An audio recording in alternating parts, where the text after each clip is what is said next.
So, okay, so welcome back. Part 2 of Rosh Hashana Reboot. Yes. Welcome back, Devorah Buxbaum. Welcome back. Kol hakavod to all of you for showing up for second night. Great job. Great job. So last night we spoke about rebooting your vitality, which was earth, which was body. It was making sure that we're living a life that allows us to have the energy necessary to function at our peak performance from the time that we wake up until the time that we go to sleep. And that means, number one, that we have the right routines throughout the day. We spoke about navigating through the day, that we're mixing it up and balancing between a proper work-life balance, between proper self-care and productivity, that we're doing enough to allow ourselves to refresh throughout the day in whatever way is good for us. So that is the first section, so to speak, of rebooting. And again, in our coaching, that's always something that we make sure whenever we're trying to create this big, beautiful painting, this big, beautiful picture of a person's life, which is really, as coaches, our main focus, to try to put all the pieces together for a totally healthy life. So really, one of the things that we like to focus on in our coaching is to make sure that we have the habits and the routines to live a life full of vitality. So that is section 1, and that deals with the earth element of ourselves, the body physical aspect of ourselves. I'm going to share my screen with you tonight, and hopefully I'll share the right thing. Otherwise, you can just, I don't know, Ilya, if you want to read my emails tonight or something like that, I know what, but I already did earlier. So. You already made it through. Can everyone see the screen properly? Okay. Good. So we'll move through the presentation over here. Okay, so over here you see once again the 4 domains. Body is earth, vitality, mind, or the wind element is mindset, and that's what we're going to be focusing on tonight, is mindset, or the wind element. Tomorrow we'll focus on water, relationships, and on Thursday night we'll speak about fire, which is spirituality. So fast forwarding ahead, mindset. So what do we mean when we say reboot your mindset? What is this mindset that we're referring to? Obviously everybody knows what mindset is, but what do we mean when we're referring to rebooting our mindset? So go ahead. Yeah, so I think this is probably my favorite class from the Reboot series, because mindset, I really believe that mindset is everything. I believe that when we're in the proper mindset, when we give attention to what our mindsets are, it's a make it or break it. It really is. And the truth is that, we're going to discuss this a little bit, but the truth is that many of us don't even recognize the type of mindsets that are allowing us to that we're seeing the world through. And sometimes it's a pause. We have to pause and think, what are those mindsets that actually are, ruling my life? Sometimes they're good and sometimes they're bad. And the question is, how are they serving you? But your mindset is really an outgrowth of a belief that you embrace. So sometimes when you have a certain mindset and you realize, wait a second, I'm not sure how this is serving me, it's not always the easiest thing to just shift the mindset, because really it means embracing an entirely new belief. And that is not easy. And we're not saying that it's easy, but I think that half the, once you make the effort to try to create a new mindset, you already are solving a lot of the problem by first recognizing that the mindset is not working for you. And this idea of where your focus. I just want to clarify just a little bit more exactly what we mean when we say mindset. So what a mindset is, mindset refers to your outlook, your perspective, your worldview, or like we say over here, it's the glasses that you use to see the world. We're going to give examples of different mindsets. But if you imagine, we see that we hear this term of looking at the world through rose-colored glasses, right? So we know, where does that come from? It is that if you're looking at the world, if you're wearing sunglasses, so then the world looks tinted. If you're wearing glasses where there's a pink tint on it, so then everything looks pink. So we process our life. We don't see reality. This is a great quote from whoever I'm quoting it from. I don't even know where it's from. But we don't see reality for what it is. We see reality for what we are. Isn't that a good quote? Yeah, it is a really good quote. And essentially what you're saying is that you could have two people experiencing the exact same thing, and one is seeing it one way and the other person is seeing it the other way. And it really is because of the mindset that they're in. Sometimes you could wake up in a certain mindset, that's just the way. If you have a certain mindset from the beginning of your day, the way that you're going to see the world, then it doesn't matter what happens throughout that day. Everything that's going to happen is going to be through that colored glasses, right? But if you have somebody who's experiencing the same exact thing, and they have maybe not put on that same pair of glasses, then they're seeing it totally, totally differently. By the way, this can also happen within your own self, right? I could have a certain mindset that I've been working on and doing great at, and I can be seeing the world and my experiences through that lens. And one day I'm just not feeling it, and my mindset might be a little bit weak, or I might have shifted, or whatever it is, and that muscle is not strengthened. And suddenly I'm just not experiencing the same reality that I was yesterday.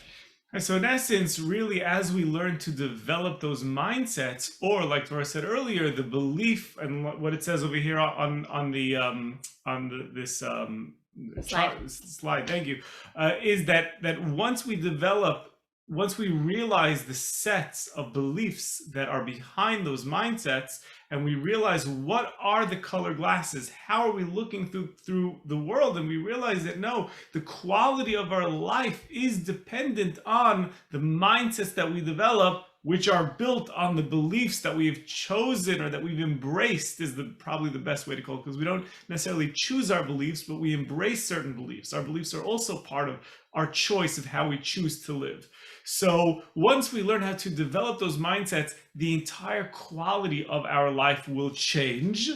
And then add to that another concept, which is very big right now, and there's more and more research being done on this, and that is this idea of where your focus goes, the energy flows, right? Or what's referred to now as the law of attraction or universal magnetism, or all these things that now not only is the belief that the mindset will affect the quality of your life because of how you see the world, but no, actually, it will change the trajectory of your life. Your mindset will actually affect how your life plays itself out for whatever reason. Either, if you're very much tapped into the esoteric and the mysticism behind it, and you actually believe that there's a power to your thoughts, or very practically, right? The way that we see things will affect the way we act, the way we speak, the decisions that we make, and inevitably,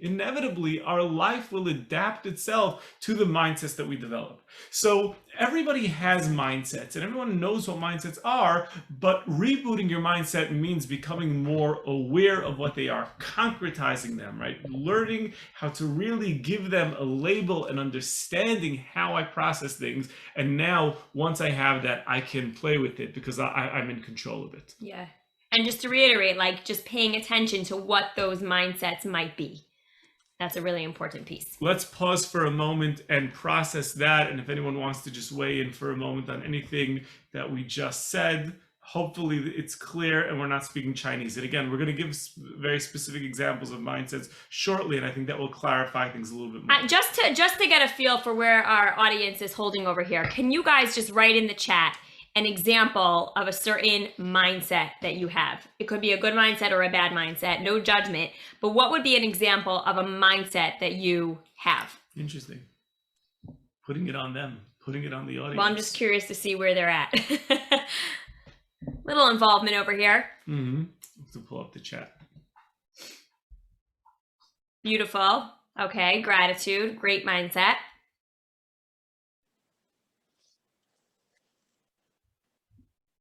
Now, just as other people are typing in, I just want to clarify, and we'll talk about gratitude mindset shortly, but the difference, so obviously everybody knows what gratitude is. There's no one on this call who's not familiar with what gratitude is.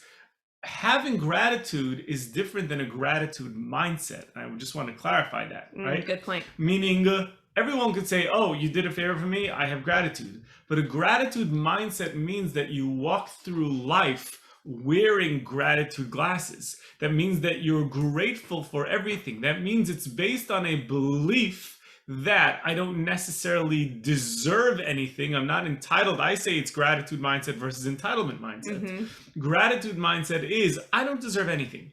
Right? I don't deserve anything. Not to say you don't deserve, but you don't necessarily deserve anything. So therefore, anything that comes my way, I need to be, I need to have gratitude. That's what a gratitude mindset is. It's glasses. It's how I see the world. Not just the feeling of gratitude, but gratitude glasses. Right. So actually, Wesley's comment here, trying to make the best of a disappointing situation. I think we skipped one on top, but that would actually fall into the category, perhaps, of gratitude mindset, because instead of it being a disappointing situation, you're turning it into the best of the situation, which is really a gratitude mindset. And we'll speak in a couple of minutes about the optimist mindset versus the pessimist mindset.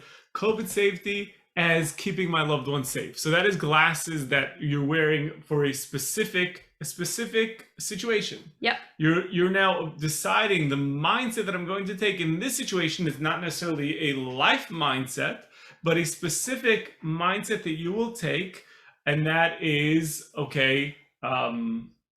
keeping my loved ones safe, concern for others, one might say. And again, someone who might have a different approach might have a different mindset that they're using.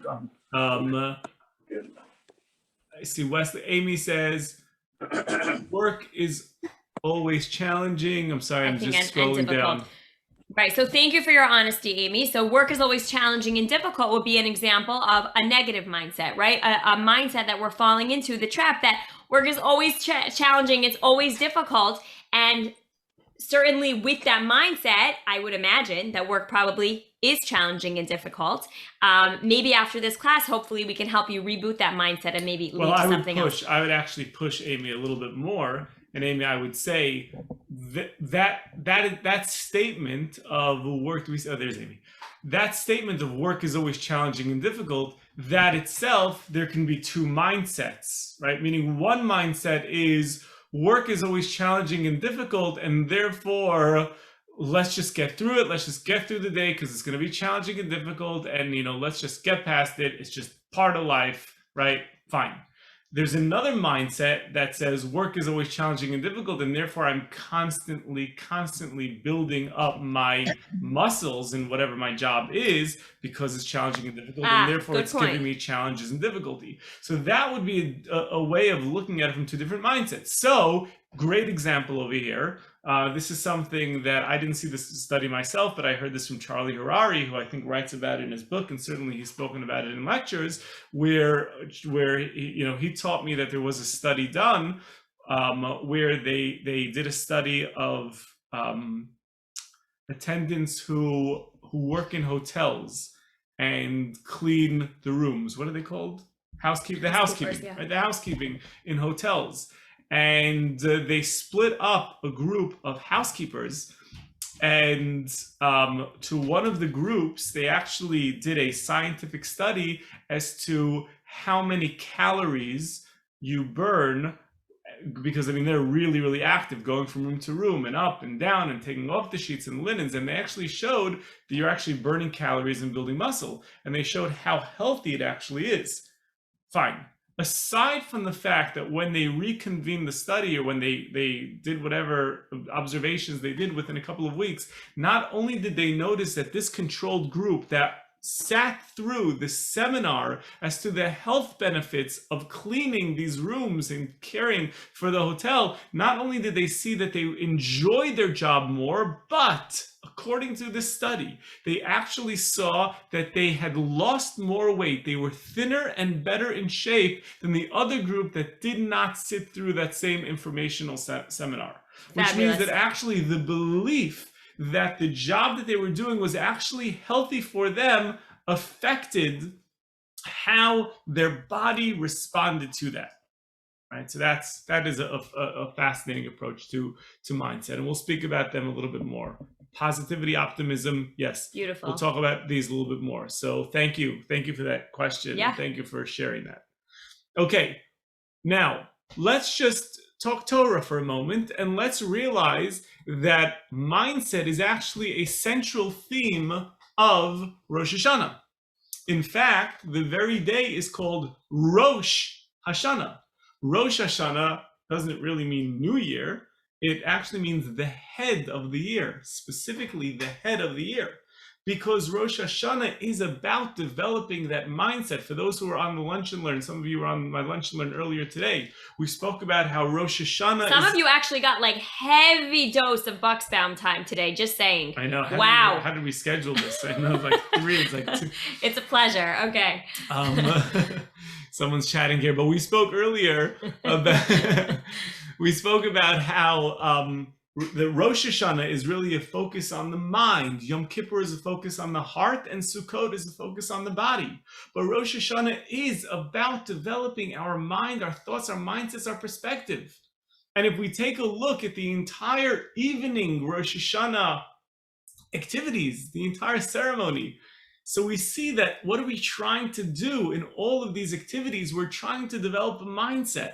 You know, one of the first things that we do, one of the first rituals that we do, these are all customs. One of the first customs that we do is the round challah. And why do we have a round challah as opposed to the usual 6-braid challah? Because we're developing a mindset, right? It's round, the life is cyclical, and I can always start over. It's a new cycle, it's fresh renewal.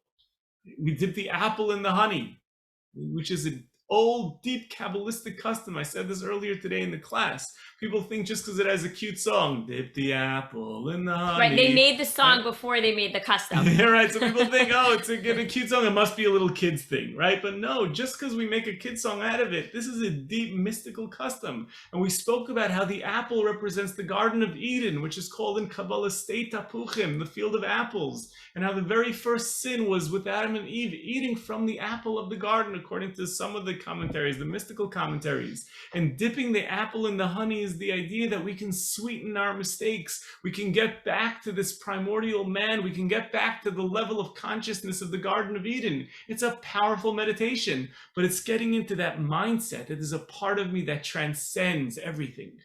The simanim, whether you're eating a pomegranate and saying that I should have a lot of merit, like the seeds of a pomegranate, or whatever you choose to eat on Rosh Hashanah night, the symbolic foods. Right? What are we trying to say? The mindset that we're trying to develop is, I can control my destiny. If on Rosh Hashanah I think about having all these merits, then that's what's going to manifest in my year. If I think about God destroying my enemies, then that's going to manifest during the year. Where the focus goes, the energy flows. The head of the fish, again, back to the head. And the whole idea of a fish which is immersed in water, and water represents love and purity, like the mikvah, right? So I'm immersing myself through eating the fish. The idea of the head, I can be the leader. Everything that we're doing is we're trying to develop the mindset that we're going to carry into the year. And that is the main focus of this entire ceremony on Rosh Hashana night. So definitely, right, rebooting our mindset is a big part of what we're trying to do during this time of year. Yeah, and it goes even deeper than Rosh Hashanah night. It's really the whole Rosh Hashanah where we're really told that our thoughts and our actions very much matter. And I think that also just reiterates this point. Yes, actually, which is one of the reasons why I say a person should be joyous on Rosh Hashanah. Okay.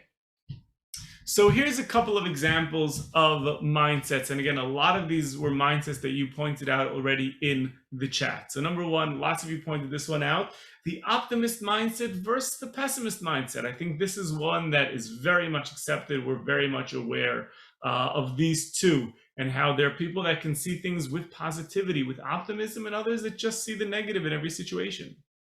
That's a very, very famous one. One that has become a key cornerstone mindset in the field of education is growth mindset versus fixed mindset. Right? You want to quickly say what the difference between growth? Yeah, I mean, growth mindset. This was like it's brought in the book of Mindset by Carol Dweck. Fantastic read. But just really the power of yet. Actually, when you walk into my kids' school, there's a big bulletin board that just says the power of yet. And that is that we can always become, and really even it's so appropriate even as we're going through these mindsets, and that it is that we are pliable. We can change. We are not just the way that we are, like given a hard bouncy ball that just doesn't take on any form. We're much more like silly putty or Play-Doh. And just because we haven't accomplished something yet or something hasn't come to us yet doesn't mean that we are that way, whether it's in our brains, whether it's in our behavior, our friendships, our relationships, spirituality, whatever it is. A fixed mindset would be, this is just the way that it is, and accepting that. And maybe you think, oh, well, that's kind of nice because you're just kind of accepting the reality of what it is and moving on with life. But really, it's a shame to live life in a fixed mindset, because there's so much more that when you approach life with a growth mindset and you realize that really anything is possible with just a little bit of a change of where we're at and where we're headed, everything really is possible. And just that switch in mindset alone is so powerful. The term that they use a lot is called neuroplasticity, and the fact that really the brain can just develop and do new things. I know I see it a lot of times with playing an instrument, especially you play piano and you're like, how can my hands, first of all, how can I stretch my hands to touch the different keys? They're so far apart. And then to be playing different things with the tune, you're like, how the heck can I do this?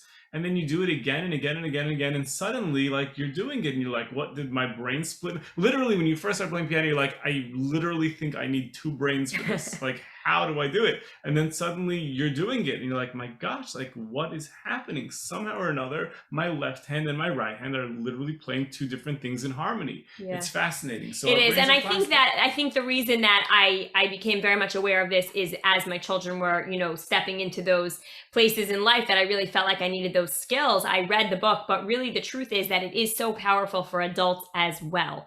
And it is so powerful to see that when a person comes in with a growth mindset and recognizing other than our heart that beats, the most powerful part of our body really is our mind. It is the possibilities are endless when we recognize the power of our mind.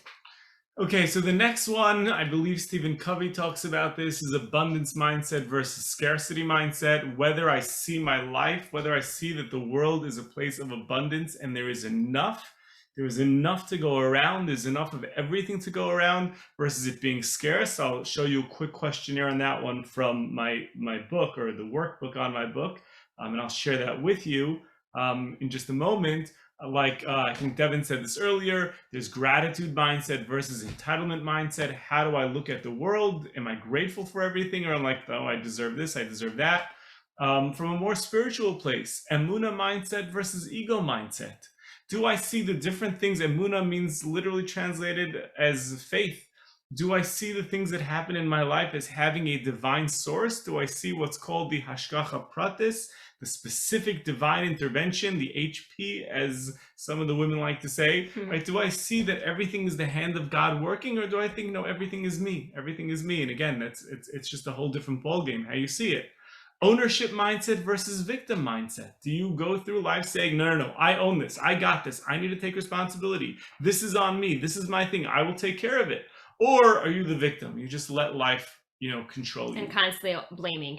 So these are examples of different mindsets and the types of mindsets that we want to develop, the different glasses that we want to wear, because again, there's so many situations that depending on which mindset you hold will affect how you react, how you respond, and how you navigate through a situation, and whether that situation will make you stronger or will just make you weaker and older and more fragile.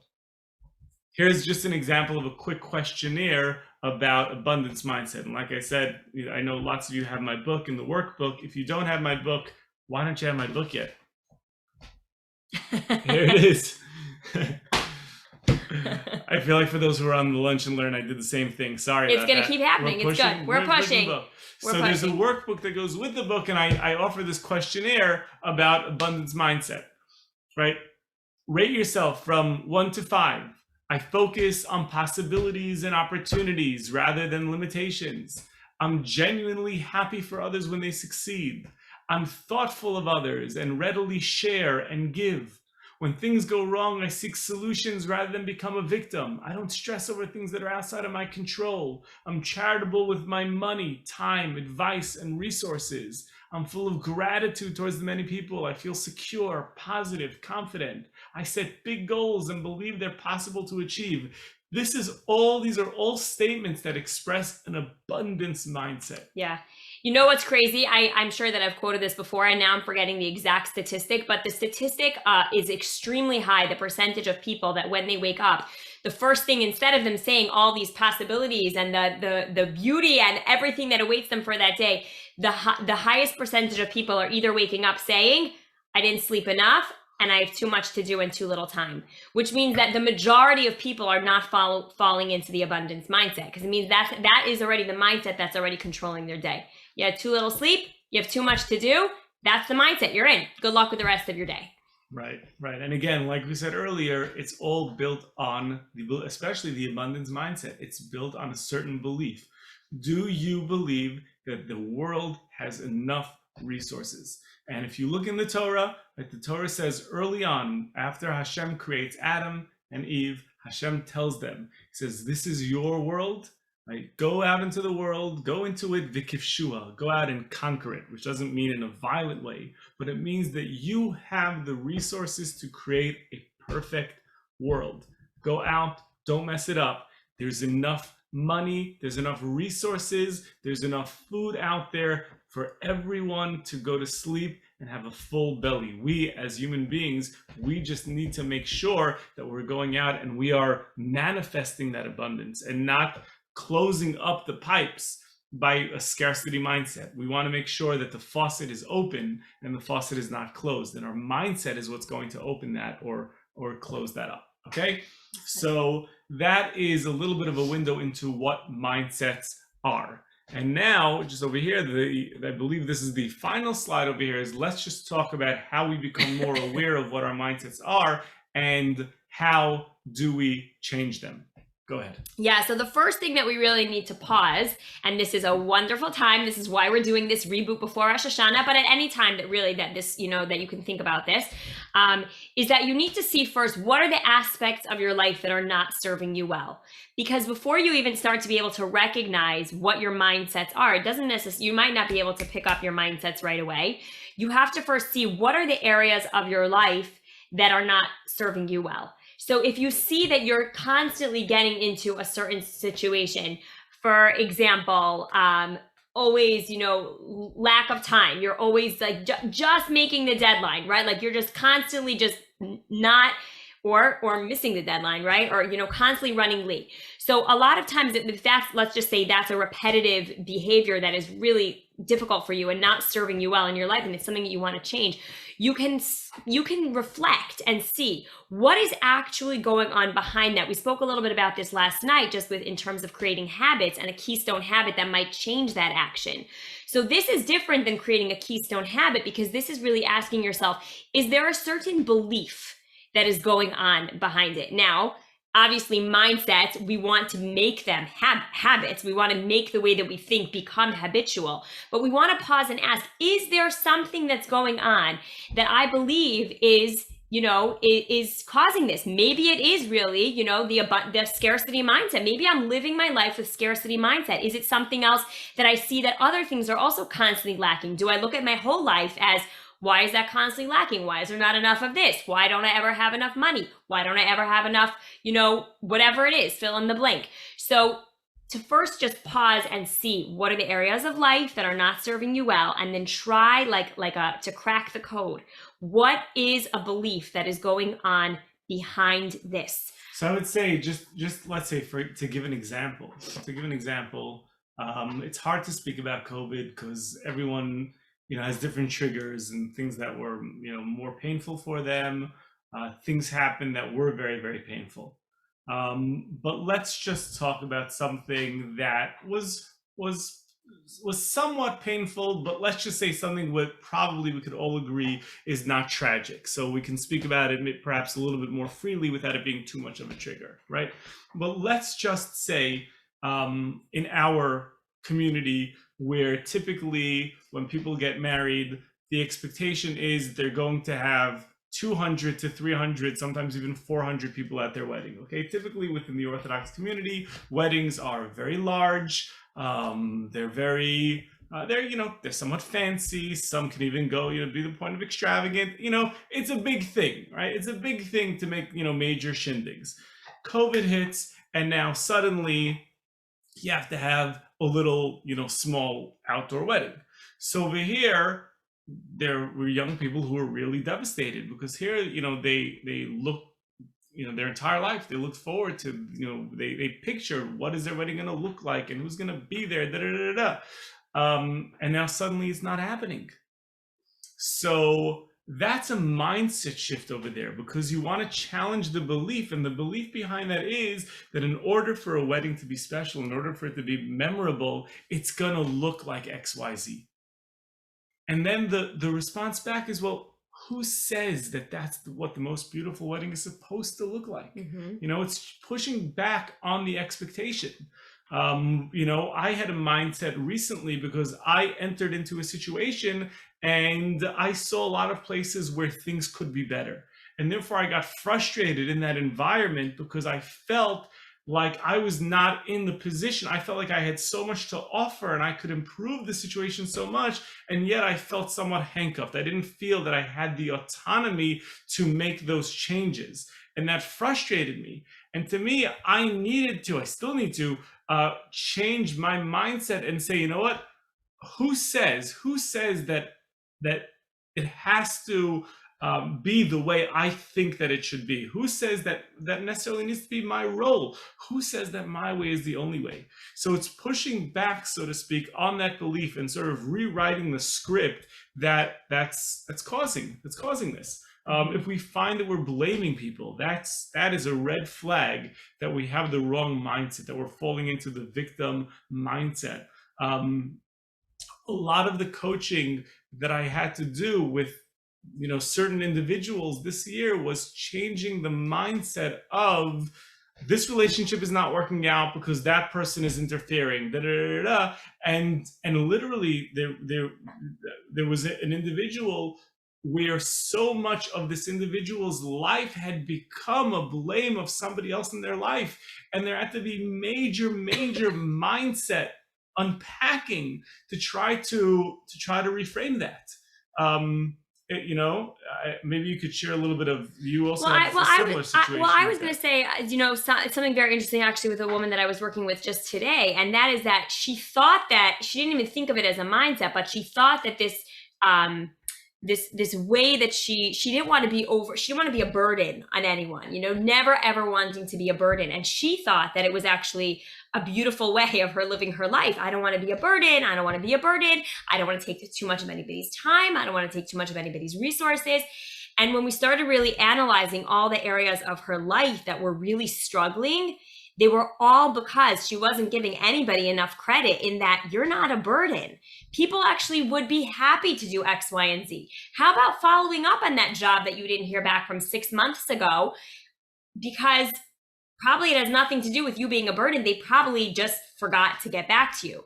And so it was a mindset of, she was going in with a mindset of like, I'm a burden. Everybody has a limited amount of resources, and why would they give it to me? And when this light bulb went off in our head, like, oh my gosh, if I could switch that mindset in making myself realize that I'm not a burden and that people are happy to help, and that I might just need to be,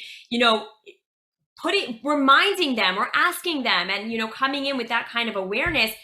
So I cannot tell you how many areas of her life she realized would shift with this small mindset change. That's a great example. Okay, let's finish this up over here. So once we become aware of the mindsets and the beliefs behind those mindsets, so now the next thing is we want to redefine, we want to write the script new. We want to say, okay, I want to replace mindset A with mindset B. And then in order to really cultivate that mindset and have it ingrained, we want to develop some sort of an affirmation or some way to really articulate it, to give it a name, to give it a mantra. Like you said, for this For this woman, it might have been, I am not a burden. Exactly. Or I am an asset. Right. Or, for this other situation, it was, X cannot control my relationship that I have. Or even more powerful, I have full control. I have full control. The ball is in my court. So yeah, thinking of something that's easy and catchy and something, we're big into these little phrases that you can just have going on. Write them down, put them on your fridge, put them on your, I'm a big fan of setting reminders on your phone to just have them go off and just send you a little, alarm. Tattoo it onto your body. You should Careful. see literally Devorah's covered with tattoos because of that. She just all over. So just really, if you could think of something that's short and sweet and something that you find empowering, that can really be helpful to just constantly say it over. And then every time that you find yourself falling into this trap of this negative mindset, one that is not serving you well. And the more aware that you are, obviously, the easier this will be. The less aware that you are, it's going to be difficult. But the more aware that you are, the more you can start saying it over and over, the more it helps you to get into the habit of switching that mindset. And please God, really, the hope is that if you can focus a little bit on this Rosh Hashana, as we reboot our mindsets this year, you will start to literally see shifts within your own lives. Please God, when we meet back, in a year from now and ask what was the mindset shift that you transitioned out of and into this year, you should see some really drastic differences. Beautifully said. And we are always here to help you with that. If you ever need help, you can always reach out to us, and we're here to coach you and to be an ear to help you with that.